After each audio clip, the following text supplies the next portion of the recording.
அனைவருக்கும் வணக்கம். இன்று வாட்ஸ்அப்பில் ஒரு நல்ல மெசேஜ் பார்த்தேன். அதை உங்களோட பகிர்ந்துக்கணும்னு ஆசைப்படுறேன். யார் எழுதியது தெரியவில்லை, ஆனால் உண்மையை உறக்க பதிவு செய்துள்ளார். எது வாழ்க்கை? உலக பேரழகி கிளியோபாட்ராவின் கல்லறை வாசகம். உலகத்திலேயே அழகான பிணம் இங்கே உறங்கிக் கொண்டிருக்கிறது. நல்ல வேளை இவள் பிணமானால், இல்லாவிட்டால் இந்த கல்லறைக்குள் ரோமாபுரி சாம்ராஜ்யமே பிணமாகி இருக்கும். அடுத்து மகா அலெக்சாண்டரின் கல்லறை வாசகங்கள். இந்த உலகம் முழுவதுமே போதாது என்று சொன்னவனுக்கு இந்த கல்லறை குழி போதுமானதாக ஆகிவிட்டது. அடுத்து ஒரு தொழிலாளியின் கல்லறை வாசகம்.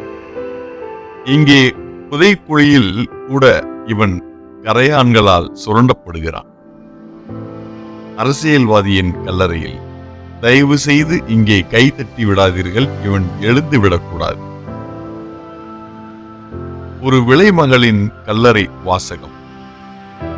இங்குதான் இவள் தனியாக தூங்குகிறாள், தொந்தரவு செய்யாதீர்கள், பாவம், இனி வர முடியாது இவளால். இவ்வளவுதானா வாழ்க்கை? ஆம், அதில் என்ன சந்தேகம்? ஆனானப்பட்டவர்களின் ஆட்டமெல்லாம் அடங்கி போனது அடையாளம் தெரியாமல். உலகையே நடுங்க வைத்த ஹிட்லர் தன் சாவை கண்டு நடுங்கி ஒடுங்கி அடங்கி போனான்.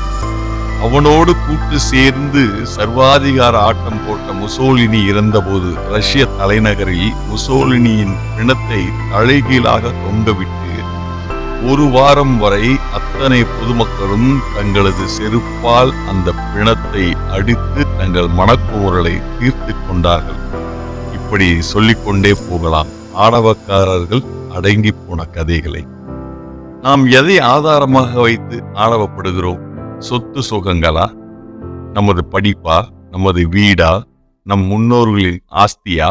நமது அறிவா? நமது பிள்ளைகளா? எது நம்மை காப்பாற்றப் போகிறது? ரத்தம் சுருங்கி நமது சுற்றமெல்லாம் ஒதுங்கிய பின் எதுவுமே நம்மை காப்பாற்றப் போவதில்லை.